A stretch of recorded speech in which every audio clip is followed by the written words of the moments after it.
बिस्मिल्लाहिर्रहमानिर्रहीम और अस्सलाम वालेकुम। पाकिस्तान में आज जो भी सूरत हाल नज़र आ रही है, कई लोगों को इंतहाई ज़्यादा मुस्बत, क्योंकि वो लोग इक़्तिदार के ऐवानों में पहुँचे हुए हैं, और कई लोगों को बहुत ज़्यादा मनफी नज़र आ रही है, क्योंकि वो कुछ तो इक़्तिदार से जाते रहे और फिर सियासत में भी उनका कला कमा करने की कोशिश की गई और उनको इबरत का निशान बना के रख दिया गया। ये जो भी सूरत हाल है, किसी के लिए मनफी है, किसी के लिए बहुत ज़्यादा मुस्बत है। इस सब के ज़िम्मेदार या इसका क्रेडिट जनरल कमर जावेद बाजवा को जाता है। इमरान खान इक़्तिदार में 2018 के इलेक्शन के बाद आए थे, उन्हें 3.5 पौने 4 साल इक़्तिदार में रहने दिया गया और फिर जनरल बाजवा की तरफ से उनका इक़्तिदार उलट दिया गया।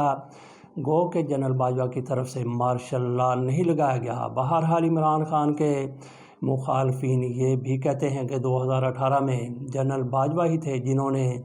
इमरान खान के इक़्तिदार में आने का रास्ता हमवार किया था, और फिर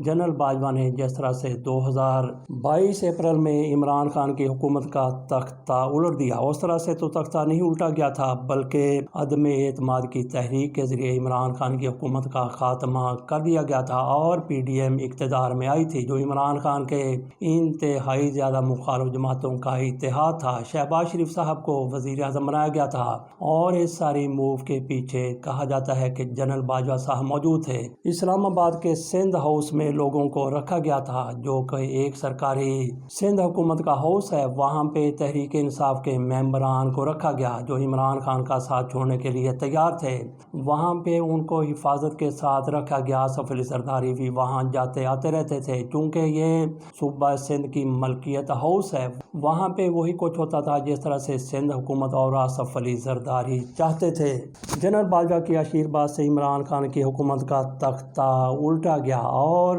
अदम एतमाद की तहरीक कामयाब बना दी गई। शहबाज शरीफ साहब वज़ीर आज़म बन गए।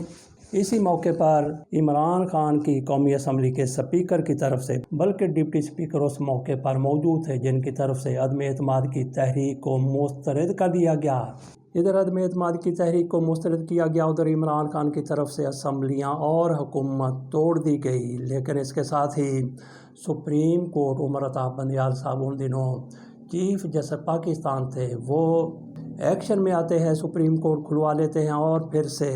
अदम एतमाद की तहरीक पेश कर दी जाती है और इमरान खान अदम एतमाद की तहरीक के ज़रिए इक़्तिदार से हटा दिए जाते हैं। वो भी और उनकी हुकूमत भी इमरान खान की तरफ से चंद रोज़ के बाद असम्बलियों से इस्तीफ़े दे दिए जाते हैं। बात हम जनरल बाजवा तक महदूद रखने की कोशिश करेंगे। जनरल बाजवा साहब इस सारी गेम के पीछे थे।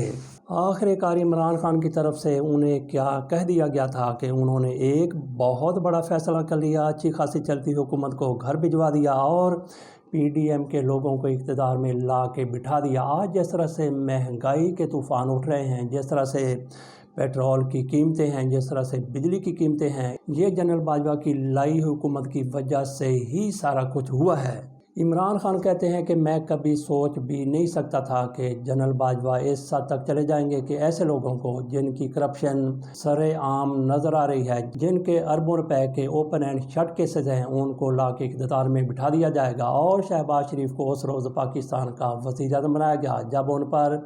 टीटीज़ के हवाले से अरबों रुपए की टीटीज़ उन पर फ़र्द जुर्म आयद होनी थी, और ये सारा कुछ जनरल बाजवा की तरफ से ही उनके पीछे रहते हुए किया गया था। आज का जनरल बाजवा किस कंडीशन में है, किस हालत में है, उस हवाले से कोई भी अच्छी और मुस्बत खबर नहीं है। उनका जैसे बताया गया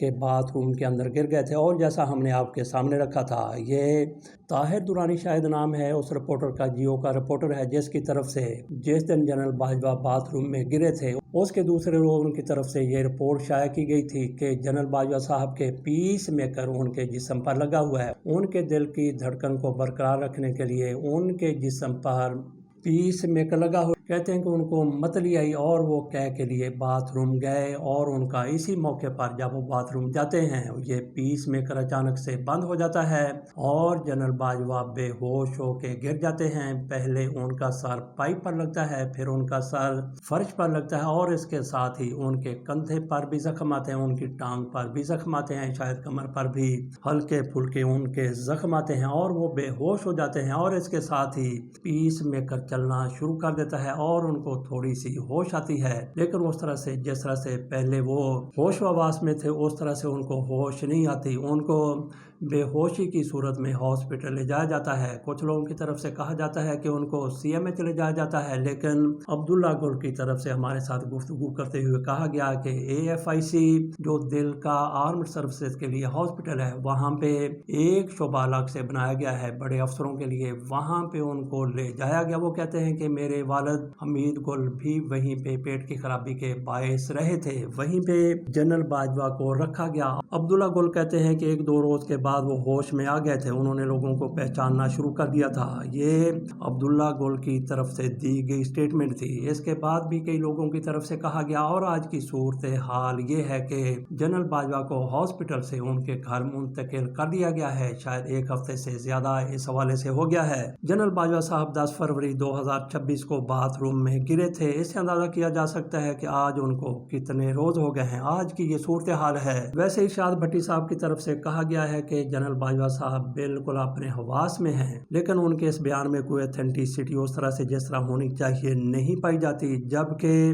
جو لوگ ایتھینٹک بات کر رہے ہیں ان کی طرف سے کہا گیا ہے کہ جنرل باجوہ صاحب آج بھی کسی کو پہچانتے نہیں ہیں۔ آج سے 10 روز قبل پاکستان کی بہت بڑی شخصیت ان کو ملنے کے لیے گئی تھی، جنرل باجوہ کی طرف سے آنکھیں کھولی گئی، لیکن انہوں نے ان کو پہچانا نہیں، تو گھر والوں کی طرف سے کہا گیا کہ یہ ہمیں بھی نہیں پہچان رہے اور ہمارے ساتھ بھی اس طرح سے بات نہیں کر رہے، اور یہ بھی رپورٹیں سامنے آ چکی ہیں جن کی ایتھینٹسٹی اپنی جگہ پر موجود ہے کہ جنرل باجوہ صاحب اگر ان کو کسی وقت تھوڑے سے وہ ہوش میں آتے بھی ہیں تو جس طرح کی وہ باتیں کرتے ہیں ان کو مد نظر رکھتے ہوئے ان کے خاندان کی طرف سے ان کے ساتھ ہونے والی ہر ملاقات کو روک دیا گیا ہے۔ ان کے جو خاص رشتہ دار ہیں ان کو بھی ملنے کی اجازت نہیں دی جاتی۔ اس سے اندازہ کیا جا سکتا ہے کہ جنرل صاحب کے اسٹیٹ آف مائنڈ میں آج کل موجود ہیں۔ اس میں تو کوئی شک نہیں ہے کہ جنرل باجوہ صاحب کی سانسیں برقرار ہیں، لیکن ان کا چراغ شعور وہ گل ہو چکا ہے، کسی کو پہچان نہیں رہے۔ اگر آنکھیں کھولتے بھی ہیں بولتے بھی ہیں تو یہ پتہ نہیں چلتا کہ وہ کیا بات کر رہے ہیں، کون سی بات کر رہے ہیں اور کس وقت کون سی بات وہ کر دیں گے۔ یہی وجہ ہے کہ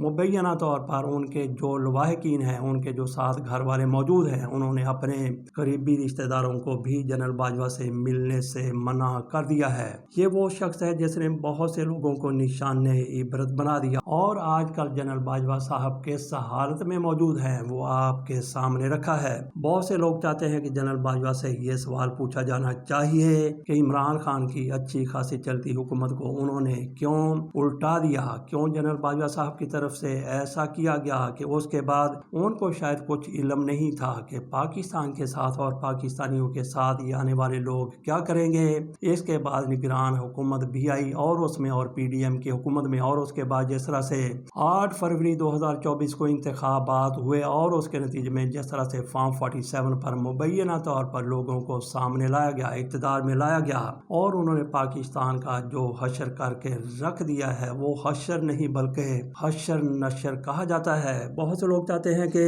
جنرل باجوہ سے ایسے سوالات پوچھے جانے چاہیے، اور کچھ عرش شریف کے حامی بھی یہ بات کرتے ہیں کہ آخر کار ان کو پاکستان سے باہر کینیا میں انتقام کا نشانہ کیوں بنایا گیا، اس کا جواب بھی جنرل باجوہ سے لیا جانا چاہیے، لیکن اب جنرل باجوہ جواب دینے کے لیے موجود اس طرح سے نہیں ہے جس طرح سے ان کو موجود ہونا چاہیے۔ بہرحال ہماری دعا یہ ہے کہ جنرل باجوہ صاحب اپنے حواس میں آ جائیں اور کوئی ان سے یہ سارے سوالات کر سکے، اور ہو سکتا ہے کہ جس طرح سے انہوں نے اپنے آپ کو صحت کی اس کیفیت میں دیکھا ہے وہ سچ بولنے پر تیار ہو جائیں اور دنیا کو، پاکستانیوں کو پتہ چل جائے کہ انہوں نے یہ سارا ڈرامہ یا پھر سارا ناٹک یا ساری نوٹنکی یا پھر یہ سارا کچھ کیوں کیا تھا۔ کچھ لوگوں کی طرف سے کہا جاتا ہے جس سے اتفاق کرنا ضروری نہیں ہے کہ جنرل باجوہ صاحب اپنی شامت اعمال آج کل بھگت رہے ہیں، انہوں نے جو کچھ کیا وہی اس کا نتیجہ ان کو دیکھنا پڑ رہا ہے۔ بہرحال اس کے ساتھ کوئی اتفاق کرے یا نہ کرے یہ اس کی اپنی مرضی ہے۔